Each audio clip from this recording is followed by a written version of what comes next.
আজকে থেকে 10 বছর আগে ভারতের ওলামায়ে কেরামরাও চিন্তা করতে পারে নাই যে 10 বছর পরে ভারতের মতো জায়গায় গরুর মাংস নিয়ে মুসলমানরা হাঁটতে পারবে না। ভাবছিল আজকে থেকে 10 বছর আগে ভারতের ওলামায়ে কেরাম এটা ভাবছিলেন যে আজকে থেকে 10 বছর পরে এমন একটা সময় আসবে গরুর মাংস সাথে করে নিয়ে হাঁটা যাবে না?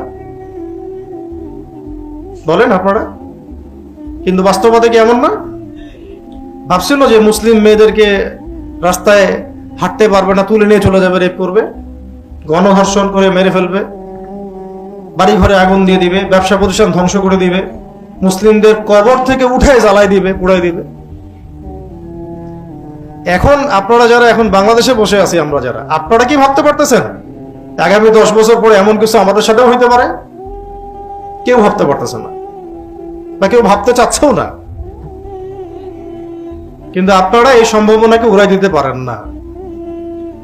কিন্তু এটার উপযুক্ত কোনো প্রস্তুতি আমাদের নাই।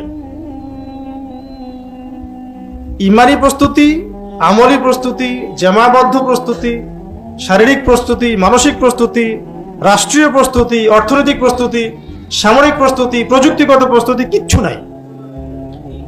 আছে কে দুটা বিয়ে করলো আর কোন মাদ্রাসায় কি হইল। ভাবখানা এমন যে স্কুলে কখনো কিছু হয়ই নাই, কলেজে কিছু হয়ই না, হ্যাঁ, সেকুলার জায়গাগুলোতে কিছু হয়ই না, যত দোষ মাদ্রাসা আর হুজুরের। এমন ভাবে হুজুরকে হাইলাইট করা হচ্ছে, মনে হচ্ছে সে যেন জিনা করছে। আর ঘরে ঘরে জিনা, ব্যভিচার, পতিতালয় লাইসেন্স, মদের লাইসেন্স, চাঁদাবাজি, সমঝোতা, ধর্ষণ, লুটতরাজ, জোরজার মুল্লুকতার, হাদি ভাই জয় বাংলা হয়ে গেল, হাদি ভাইয়ের ইস্যু সব গায়েব, পড়ে আছে ফেসবুক নিয়ে। জুলাই নাই, গায়েব। ইসলাম একটু শক্তিশালী অবস্থায় আসবে একটা সম্ভাবনা তৈরি হয়েছিল, সেটাও নাই নাই হয়ে গেল। ঐক্য, মুসলিমদের ঐক্য ভ্যানিশ হয়ে গেল। ব্যালট বাক্সের চারপাশে সবাই নিজের গন্তব্য হারায় ফেললো। কত বড় বড় সিংহ ওই ব্যালটের নেশায় পড়ে বিড়াল হয়ে গেল। হ্যাঁ, ইসলামী দলদের ঐক্য নষ্ট হয়ে গেল।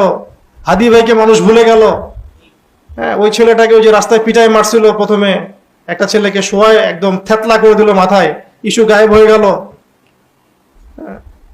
তারপরে কতগুলো বলবেন আপনি, কতগুলো বলবেন? সব বাদ। এখন এইভাবে মিডিয়া দিয়ে পরিকল্পিতভাবে আমাদের ব্রেইনগুলোকে ওয়াশ করা হচ্ছে। নির্দিষ্ট মূল যেটা লক্ষ্য যে এই জমিনটা আমাদের, এই জমিনে আমাদের কাজ হচ্ছে নিজের আল্লাহ পাকের দিন পালন করব এবং এই দিনটাকে প্রতিষ্ঠা করার চেষ্টা করব, এখান থেকে সরাই দেওয়া। ব্যাস, একটা একটা আলোড়ন সৃষ্টি হলে পরেই এরকম কিছু না কিছুকে সামনে নিয়ে আসা হয়। আর মাশাআল্লাহ আমাদের জাতিটাও মাশাআল্লাহ সুবহানাল্লাহ মারাত্মক লেভেলের, হ্যাঁ, লাজবাব। যে ভাবখানার মধ্যে সবাই নিজের আল্লাহর ওলি, তাদের কোনো গোনা তো নাই। যত বুজুর্গ সব তো ফেসবুকেই থাকে। সামনে যে মানে কাফেরদের পক্ষ থেকে বড় একটা ধাক্কা আসতে পারে, বা কাফেরদের যারা বন্ধু তাগুত এদের পক্ষ থেকে ধাক্কা আসতে পারে, আরো যে সিচুয়েশন খারাপ হতে পারে, এবং আমরা যে ট্র্যাপড, কোনো দিকে যাওয়ার জায়গা নেই, আমাদের প্রস্তুতি গ্রহণ করা দরকার সব দিক থেকে, মাথায় কাজ করতেছে না এগুলো। দেখবি এগুলো নিয়ে তেলের সমস্যা গায়েব, শেষ। গ্যাসের সমস্যা গায়েব, পেট্রোল পাম্পের সমস্যা গায়েব, লাইন ধরে দাঁড়া থাকে মোটরসাইকেল সব গায়েব। ইস্যু এখন একটাই, মাদ্রাসার হুজুর কি করছে।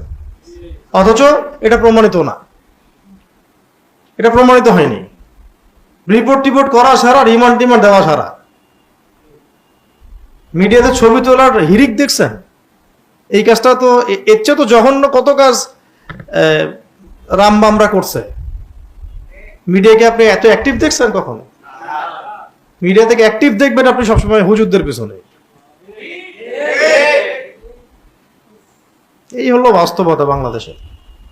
কি করবেন, কাকে ওয়াজ করবেন, কি বুঝাবেন? নিজেদের চোখ নিজেরা না খুললে আর কে খুলে দিবে? এখন পর্যন্ত আমাদের উপরে যা হচ্ছে এগুলো আমরা ডিজার্ভ করি। আমাদের উপরে যা হচ্ছে জিল্লতি, লাঞ্ছনা, অপদস্থতা, এগুলো আমরা ডিজার্ভ করি। আমাদের এর চেয়ে ভালো কিছু হওয়া উচিত না এখন পর্যন্ত। আর ধরাই দিছে সবার হাতে হাতে একটা ফোন, সোশ্যাল নেটওয়ার্কিং। আমার কাছে পাবলিক টয়লেটের মতো মনে হয় বিষয়টা। যে কেউ আসতে পারে, টয়লেট করে চলে যেতে পারে, এর চেয়ে বেশি কিছু না এটা। ভাবখান এমন যে যে বলতেছে সে কত বড় পণ্ডিত, সামনে নিয়ে এসে দেন একটা সূরা তেলাওয়াত করতে পারে না, সে অন্যকে ধুয়ে রেখে দিচ্ছে একদম। কি অবস্থা! যে যার কোনো জ্ঞানই নাই কোনো বিষয়ে, সেও কথা বলতেছে, সেও লিখতেছে, সেও বলতেছে। গুনাহে তো কোনো ভয়ই নাই, যেটা মানুষের হক নষ্ট হচ্ছে, গীবত হচ্ছে, তহমত হচ্ছে, ইলজাম হচ্ছে, আমাকে আল্লাহ পাক ধরবেন এটার জন্য, এটা কোনো ভয়ই নাই।